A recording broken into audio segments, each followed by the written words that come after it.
out spraying some canola, being sad and depressed about that. Dugout's basically dried up. This dugout doesn't hold water, but for the last few years it certainly has. So I'm gonna put the old kind of part 2, I guess, of the last video in here when I was spraying canola yesterday. But me and my buddy, the gentleman farmer, we were doing live the other night, and some folks were asking about the molasses. So I sprayed this little 7 acres here, and I stopped with my booms out right there. So where it got an extra dose, it looks like you actually spray painted it green. I'm not exactly sure if it's growing any better, but it's definitely a lot greener, right? I don't unfortunately know what the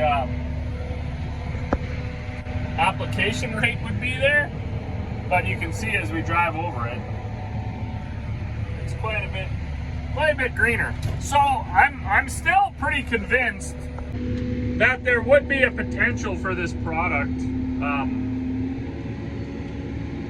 Most likely that is at like a 5 to 10 gallon an acre rate, and I haven't even actually done the math on what that would cost. I expect though you're going to be getting up to the $30, $40. I'll try to figure it out. And there are products out there that exist that are certainly more proven to work, but you never know. I'm going to I really like stuff when you can see it, like when you can visually see that it changed. There's so much stuff in agriculture that's like, we'll bring a weigh wagon out, okay? You'll go from 32 bushels to 32.3 bushels, and you're thinking like, okay, that's probably not even worth it. I want something that I can see, visually see. It's 6 inches taller, the leaf is 1/16 of an inch wider, thicker, whatever the case may be. When it comes to yield, I want to see something take you from 40 bushels up to 45, right? That's something you'd be able to visually see without using a whole bunch of technology to try to quantify some small, irrelevant, insignificant number. I also find when you have stuff that performs that well,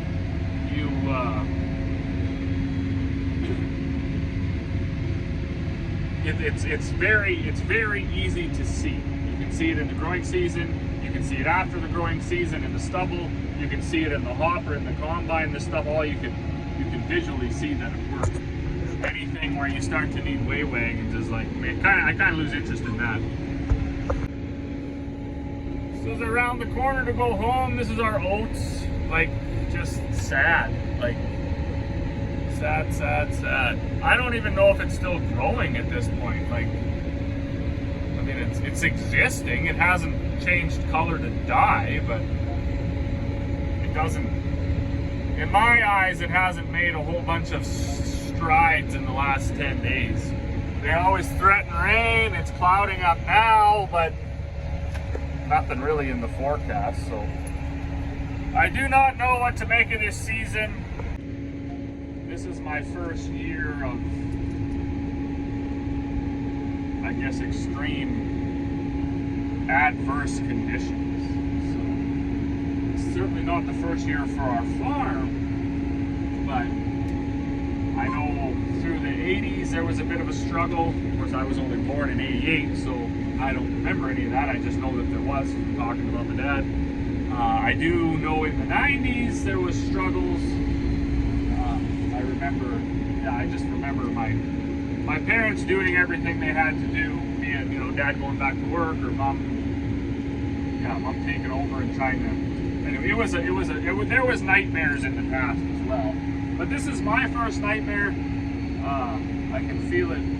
I can feel it in the chest. I can feel it in the brain. Sometimes you want that reassurance that it wasn't your fault. That's one thing I'm really struggling this year. I've said it in the last few videos, is changing all of those things, the rollers, everything. I wish I wouldn't have done that.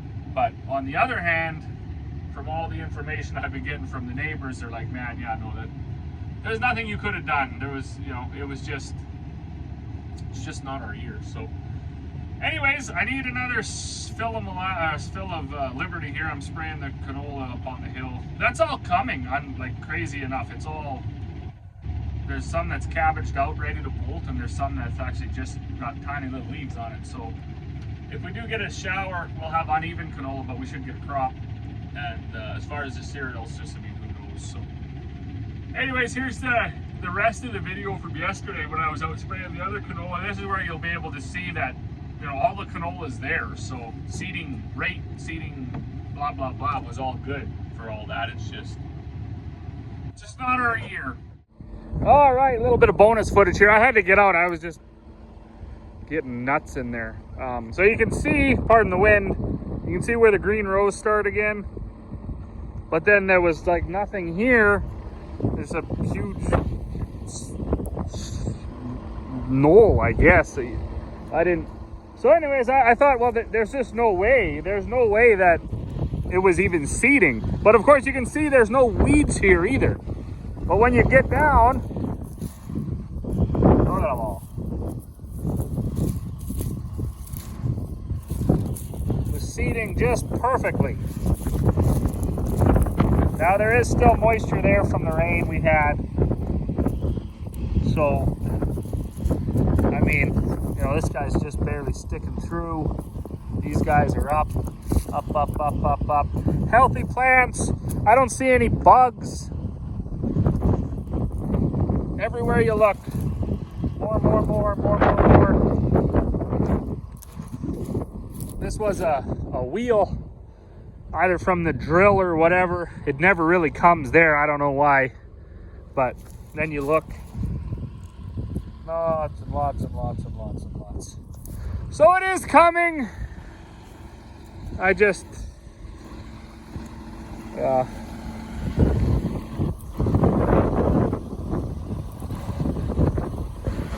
hard to take. Then other fields we have, the one straight across the trees, I'm kind of excited about that. That's better dirt yet, gets a little closer to the creek.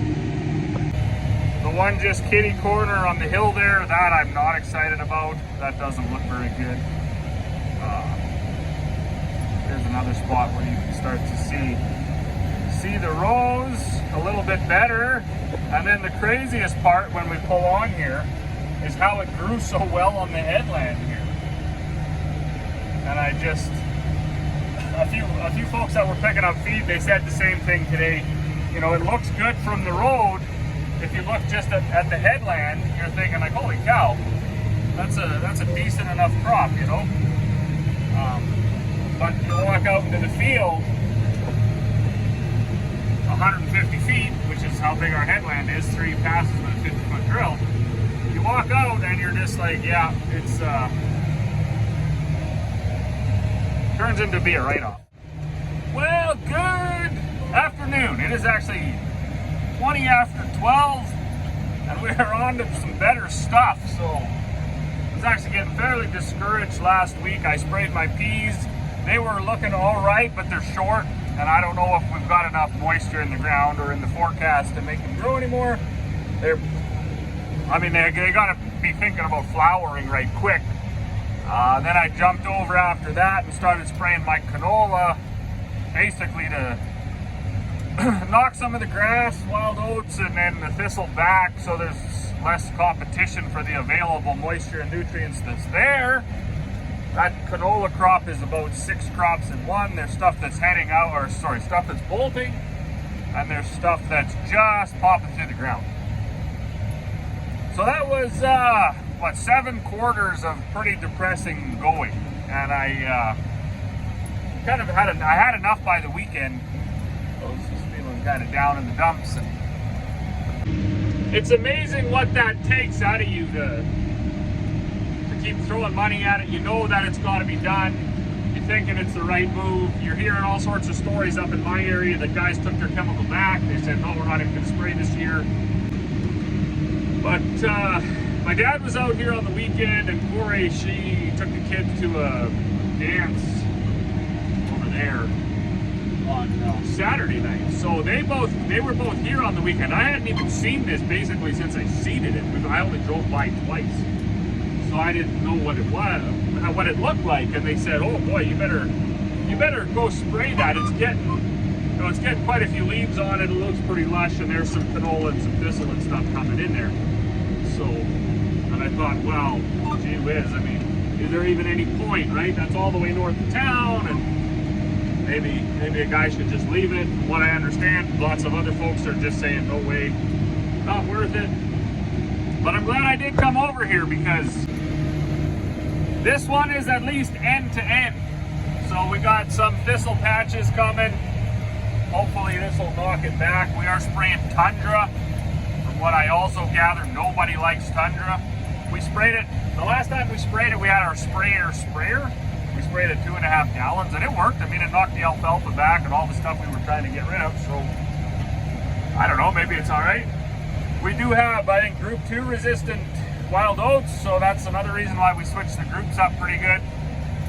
I am spraying this at 5 gallons, so hopefully it does its thing and it gets the job done.